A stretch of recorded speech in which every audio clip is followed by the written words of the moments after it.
तुझ्या उत्पत्तीला थांबवता येणार नाही असा वर मी तुला देतो. जी स्त्री तारूही शकते आणि मारूही शकते.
त्याच्याच पत्नीने महिषीने उडी मारली आणि त्यातून प्रकट झाले महिषासूर आणि रक्तबीज. रक्तबीज हुशार, बलवान आणि शक्तिशाली होता. या त्रैलोक्यावर राज्य करण्याचा त्याचा मानस होता आणि म्हणूनच या त्रैलोक्यातील सर्व जीवजीवितांच्या लयाची देवता भगवान श्री शंकर यांची साधना तो अहोरात्र करत होता. तो त्या साधनेत इतका लीन झाला होता की त्याला कशाचंच भान उरलं नव्हतं. अखेर त्याच्या साधनेला फळ मिळालं. प्रत्यक्ष भगवान शंकर त्याच्या समोर प्रकट झाले.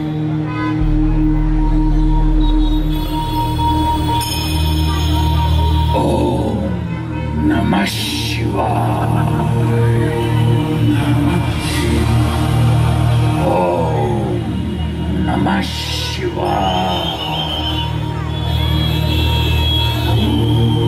ओम नमः शिवाय.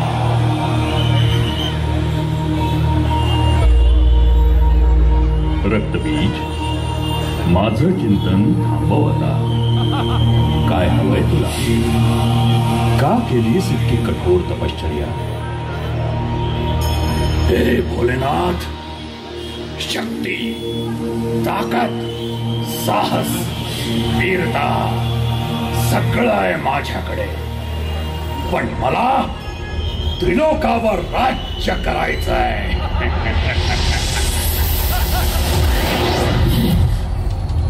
तुझ्या सामर्थ्याच्या जोरावर प्रयत्न करून बघ. शत्रू शक्तीनं अथवा युक्तीनं माझ्यावर मात करू शकेल. मला कोणी पराजित करू नये म्हणून मला अमर व्हायचंय. मी तुला अमर होण्याचं वरदान नाही देऊ शकत,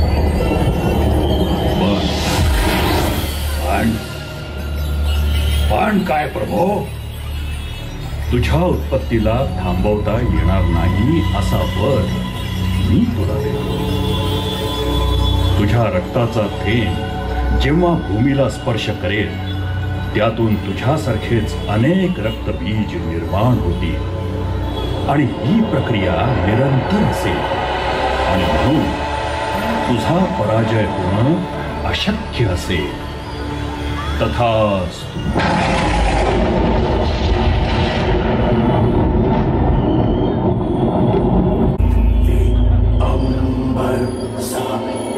समंदर सारी दुनिया मेरे अंदर, तेरे इशारे झुका दे सितारे. मैं ही आत्मा, मैं परमात्मा, अंबर सागर. मैं ही आत्मा, मैं परमात्मा.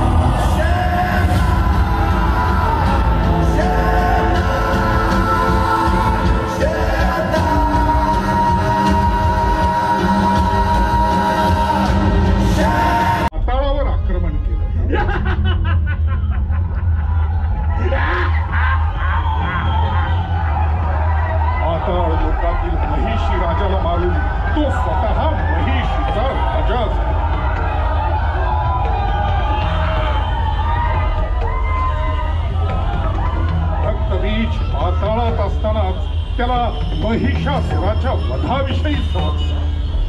महिषासुराचा वध एका शक्तिशाली महाकाय देवीनं केल्याचं समजतात तो वेडापिसा झाला आणि त्या देवीचा वेड्यासारखा सगळीकडे शोध घेऊ लागला. पूजा पाठ करणाऱ्या ऋषी मुनींवर अनन्वित अत्याचार करू लागला.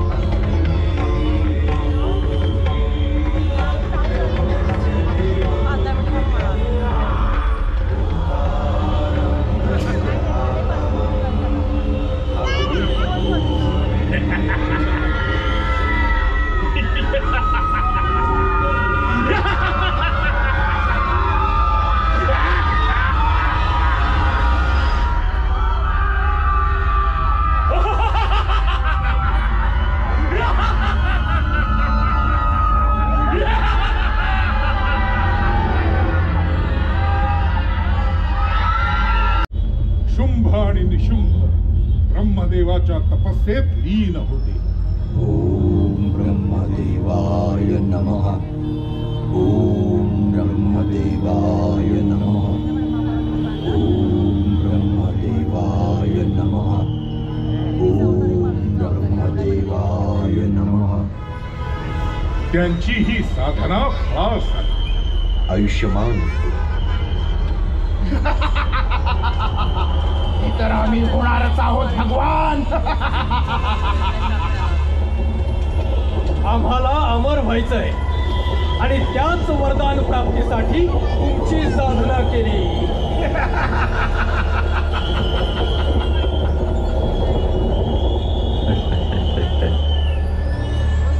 शुंभ निशुंभ यांचा स्त्री लंपट स्वभाव ब्रह्मदेवांना ज्ञात होता आणि म्हणून त्यांनी वरदान दिलं. केवळ एक आदिशक्ती तुमचा वध करू शकेल.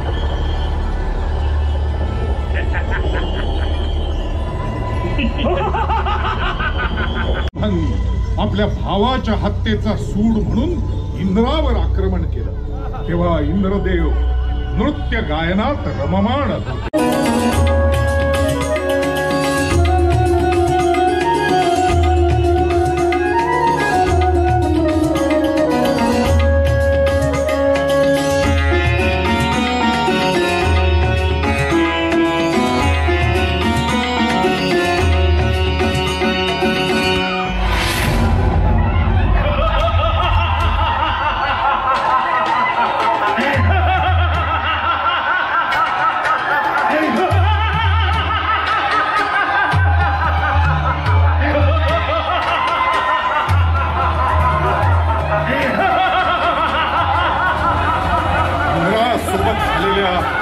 घोर युद्धात शुंभ निशुंभ यांचा पाडाव होत असताना रक्तबीज त्यांच्या मदतीला. रक्तबीजाची वीरता बघून शुंभ निशुंभ त्याच्याकडे आकर्षित झाले आणि स्वतःहून त्याचं सेनापतिपद त्यांनी स्वीकारलं. सोबतच स्वर्गातून अंतर्धान पावलेल्या सर्व देवांचा माग काढण्यासाठी आपल्या अत्यंत विश्वासू अशा 2 चंड मुंड राक्षसांना त्यांच्या शोधासाठी पाठवलं.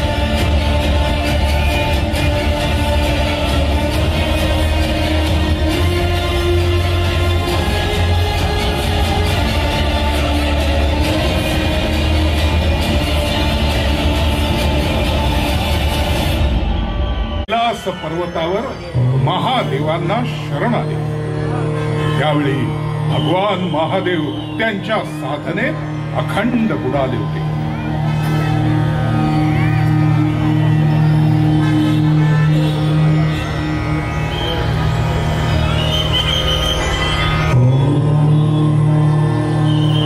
समस्त देवांचं गाऱ्हाण त्यांच्यापर्यंत पोहोचतच नाही. पण त्यांचा आवाज पार्वती मातेनं ऐकला आणि माता पार्वती त्यांच्या समोर प्रकट झाली.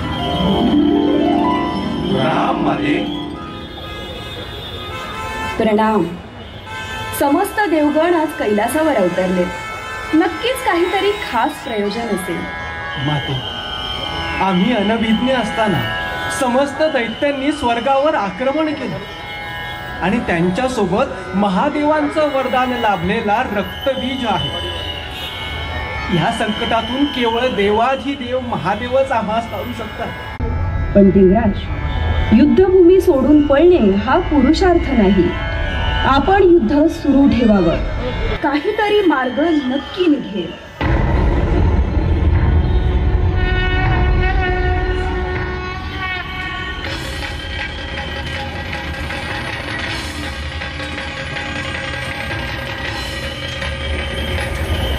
देवांच्या मागावर असणाऱ्या चंडमुंड दैत्यांची लालची नजर पार्वती आणि मातेला मिळवण्यासाठी त्यांनी पुन्हा चंडमुंड यांना कैलासावर पाठवलं.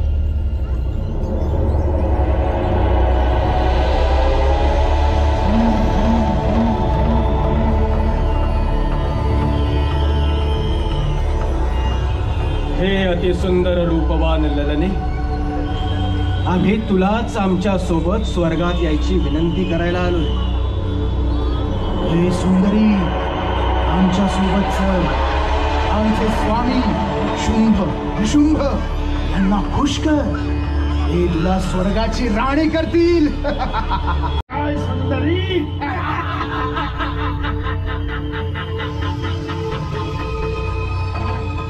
तुमच्या वाणीला लगाम द्या आणि याचं भान ठेवा की तुम्ही एका स्त्रीशी बोलता आहात. जी स्त्री तारूही शकते आणि मारूही शकते.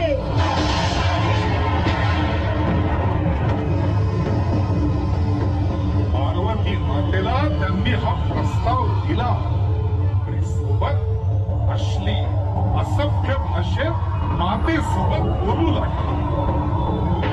मातेचा क्रोध अनावर असला. उग्र रूप धारण करून तिने चंडमुंडांचा वध केला. त्या रूपाचं नाव झालं चामुंडा. पण पार्वती मातेचा झालेला अपमान दुर्गा मातेला सहन झाला. भगवान महादेवांच्या हलाहलाचा अंश पार्वती मातेत विसावला आणि प्रकट झाली महाकाली.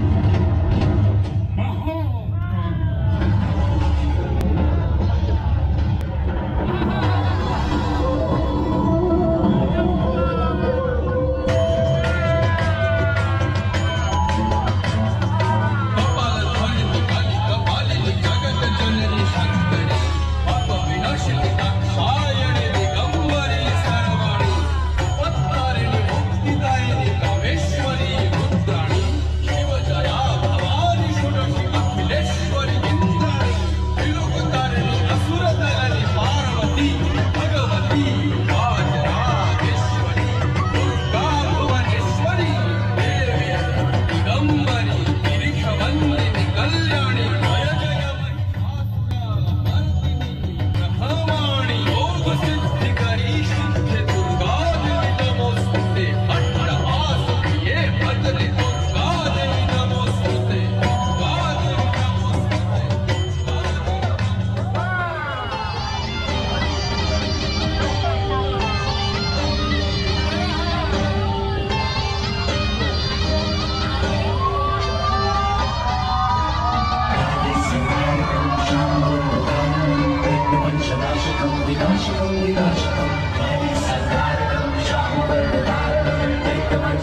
मातेनं धारण केलेल्या या रौद्र रूपानं अवघी वसुंधरा भयभीत झाली. तिच्या प्रकोपात रक्तबीज देखील संपला. राग शांत केला. आता तिला शांत करणं कुणाच्याही आवाक्यात नव्हतं. सगळ्यांना गिळंकृत करेल या भीतीनं सगळ्यांनी देवाधिदेव महादेव यांच्या चरणी धाव घेतली.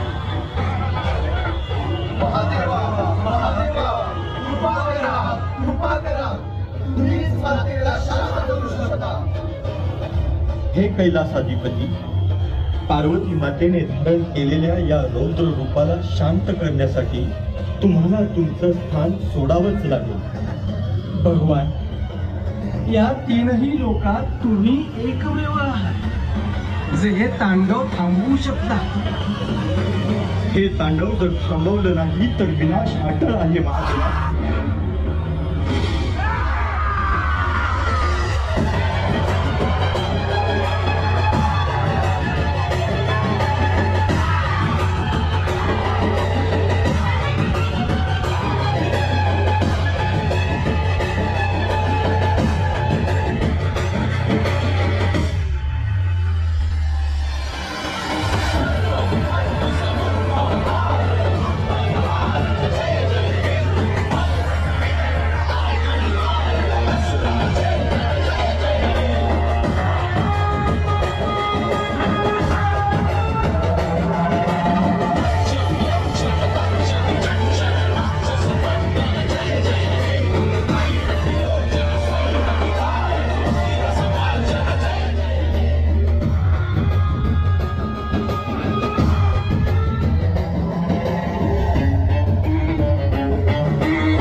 एका स्त्रीच्या अभावाने